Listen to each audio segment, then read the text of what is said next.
Orb Sceptre Throne has one of the coolest covers, in my opinion, in the Malazan universe. Does the book itself measure up? Let's review.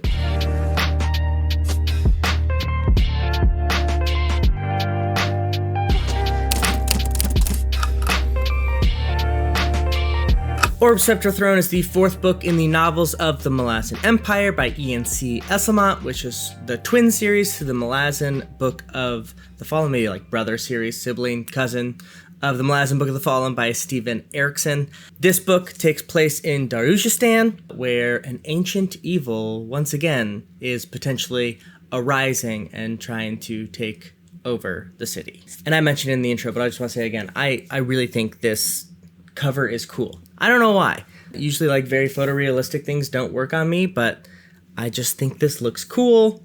The rapier is cool. The Darujhistan City of Blue Light in the background. I don't know. I like this cover. So I'll do a quick non-spoiler section here at the beginning, but I assume the vast majority of people have read the Malazan Book of the Fallen or are going to and are watching this after they finish the book. So the vast majority is going to be spoiler discussion of the book and its themes. To describe my overall thoughts on Orb Sceptre Throne, I should just go over my thoughts of the novels of the Malazan Empire series in its totality, because it's been sort of a roller coaster ride.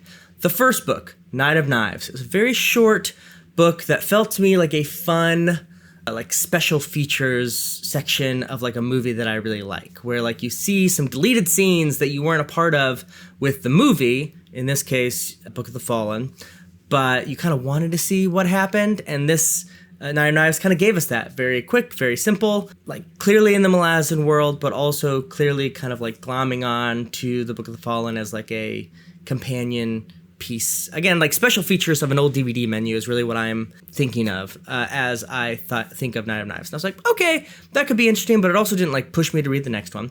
I read Return of the Crimson Guard, which does absolutely have its own story, its own internal workings and theme, and seems like Esslemont is taking it upon himself to create this new part of the world, which I liked. However, the execution of that book, I did not like at all. It was actually my least favorite of the books so far, because the execution wasn't great.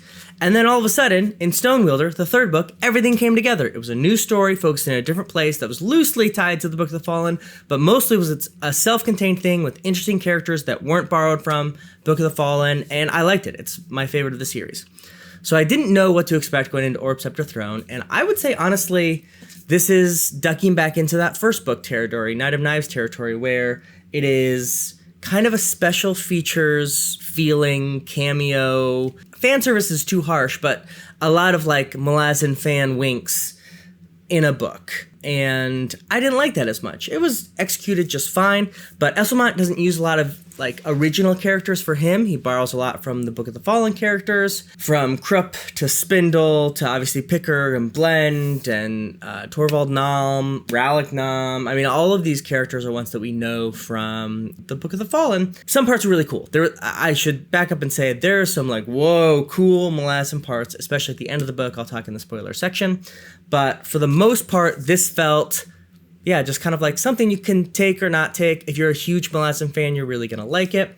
I think also it was hurt by the setting this book in Darujhistan, which is, as I've said in other videos, my favorite location in the Malazan world. But at this point, Darujhistan has already had two ancient evils arise in its city and try to take it over. In Gardens of the Moon, obviously, Raced tries to take over an old jagged tyrant, and then Toll the Hounds. Well, a lot of stuff happens in Toll the Hounds that I'm not going to spoil in Darujhistan. And so this kind of felt like, again? And there's even a joke early on where someone says, like, you know, there's this evil force rising in the city, and people are like, again? Like, what about Raced? I thought he was the worst. And they're like, no, Raced was small business compared to this guy, which I think is sort of a fun tongue-in-cheek Esslemont Erickson joke. But it sort of lessened it when it felt kind of the same that territory that we have covered in the Malazan world. Also, a lot of those character voices didn't match perfectly with the characters that they were in the Erickson books, which is fine, but it also just didn't fully immerse me in a way that, for example, Stonewielder did with its rich character work. So overall, on my scale, I'm going to give this a if you like X, and obviously if you like the world of Malazan, I still think the novels of the Malazan Empire are worth it. Not like something you have to run to, but are certainly something worth reading and getting some fun backstory and filling in the lines of the Malazan world, but it's not going to rise above that for me.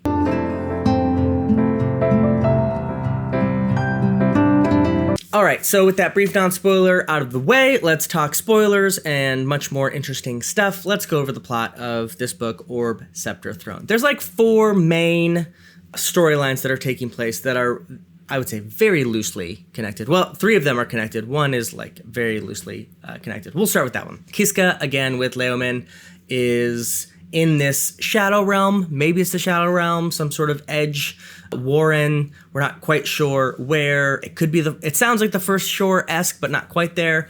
But they're looking for Tyshreen still. And just like in Stonewielder, this felt kind of just like a story that was really important to Esslemont to tell, and it does have some good parts. It is very interesting. I like Kiska a lot as a character. In fact, I think she'd be very interesting as like a single POV and like a novel of her own. But it kind of feels a little disconnected from everything else that is happening. But that viewpoint obviously has a great payoff at the end of the book. Most of the main storylines are encircling Darujhistan.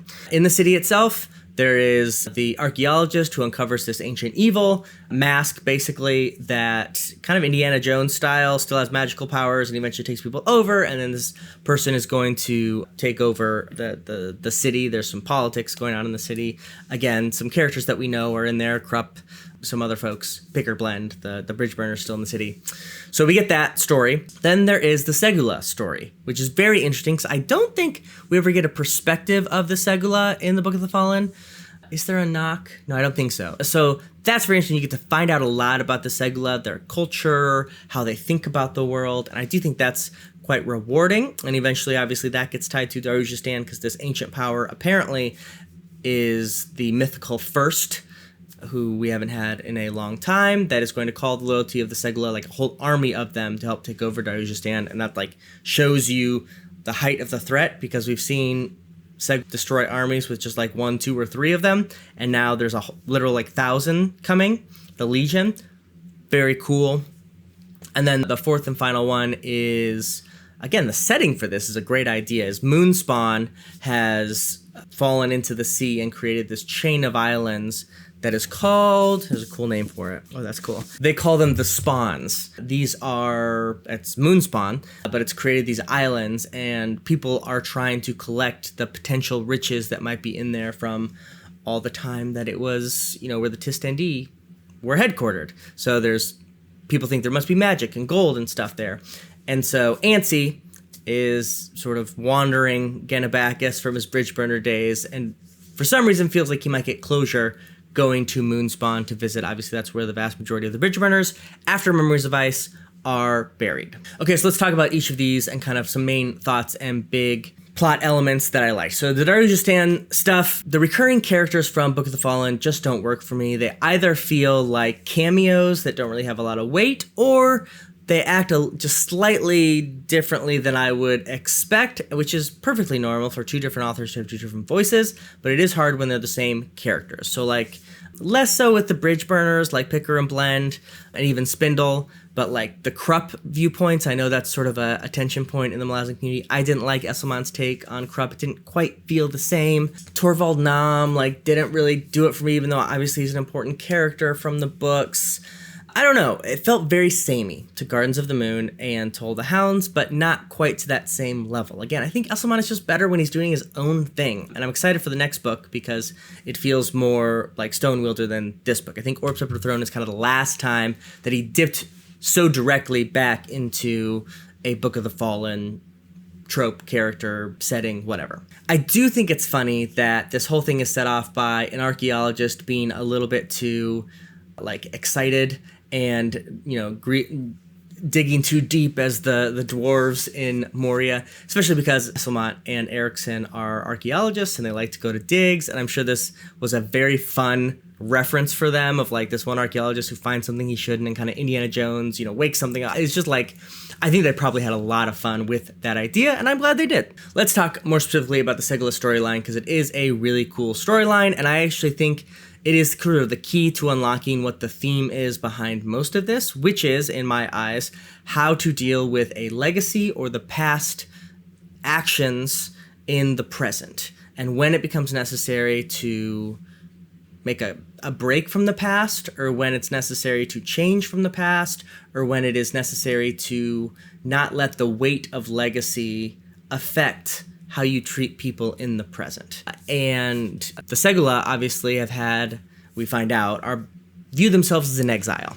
And at one point, when Darujhistan was this big city of like immense power, but ruled by these tyrant magical powers, they were like the military people, I guess. I don't know. They were the power of that empire. And when that empire fell, they went into exile, and they landed on this isle where they now keep up their society in small groups. And that feeling of exile and wanting to return is very strong, obviously, and it's a huge part of their cultural identity. And so when they have the chance to return, they jump on it. And yet Jan, who's like our main perspective and is the second and is the leader of the Segula, even in this really structured authoritative system, struggles with what they are asked to do, sort of against their honor code, by this magical force that is taking over. So there's this tension between his morals and what like legacy tells him to do. And there's tension that whole book between what they should or should not do. And that's echoed in some ways by the Traveler storyline and him bumping up against the Segula there and their honor. And we have to say, I mentioned some of the cool stuff in the non-spoiler review. Most of it is Segula, cool stuff, when they are just like amazing warriors, whether it is the two Segula who are like in the wilderness looking for Traveler, coming upon bandits, really cool. You know, their army is marching across the plains, and especially when we find out this ancient rivalry of the Moranth and the Segula, and that huge battle at the end between these incredible Moranth, like creative ways that they do warfare and their munitions and their flying beasts and all the cool stuff that the Moranth have, against the Segula, just incredible warrior, athletic culture. Like these two, like very non-human but cool cultures clashing in this ancient rivalry is like awesome. So cool. The ANSI stuff, like I don't want to go through that like point by point, but quite clearly, again, going back to this theme of dealing with the past, ANSI is really struggling with not being a bridge burner and also being a bridge burner, and that legacy and what he needs to do now that he has survived some survivor's guilt. A lot of stuff that he works through by going back to the spawns, and it also gives Esslemont a very fun setting to do kind of a haunted house, a creepy, dark rooms, no one can see anything, it's confusing, logic goes out the window, some illusion magic, like there's some really fun stuff in that setting. But really at the end of the day, it's about ANSI learning that like he doesn't have to go join the bridge burners in death, but he can live his life not necessarily for them, but like knowing that this is an important part of who he is, but going forward and realizing he's living his life. Again, dealing with legacy. Just like in Kiska, she is dealing with the past actions, who she is, why does she need to find Tyshreen so much, why is this so important to her? There's like some hints of, is it romantic? Is it just like maybe a father figure? Whatever it might be. When she finds Tyshreen and he's changed, it's a very interesting tension, again, of like the legacy, what you're expecting, and what in the present is demanded. And at the end of the day, the ascension of Tyshreen is super cool.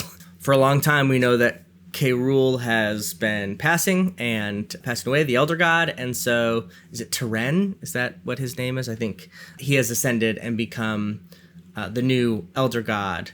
That's just cool. I love God Pantheon shit, and Tyshreen, I say Tyshreen, I like the long E, is just a fascinating figure, and again, sort of has been focused on in these first 4 books, and I like this ending for him, especially because K. Rool feels like a very distant god, and that's always how Tyshreen has felt to the reader, like just this powerful, like thing that has been kept at a distance, and so it makes a lot of sense. At the end of the day, like I said, I think the main point of this book is struggling with legacy, struggling with past, and each of our main characters in some way deals with that, whether it's ANSI, whether it's the Segula, Jan, whether it is even the Tyrant, right, trying to bring back the past, and Darujhistan as a whole, Torvald Nam, obviously. So like there's some interesting stuff there, but again, at the end of the day, it just felt a little bit like, I keep coming back to the word special feature, and that's kind of, or like a commentary track on stuff. So I'm excited to get back to Esslemont doing his own worlds. What did you think of Orb Sceptre Throne? Am I being a little too harsh on it? Do you think, yeah, special features, but I like it? For me, I think it's probably my second favorite novel of the Malazan Empire, because I do think some stuff is well done and well executed, even if nothing like amazingly jumped out at me. But this does not come close to Stonewielder for me as a work on its own. Let's talk about it in the comments. First in, last out.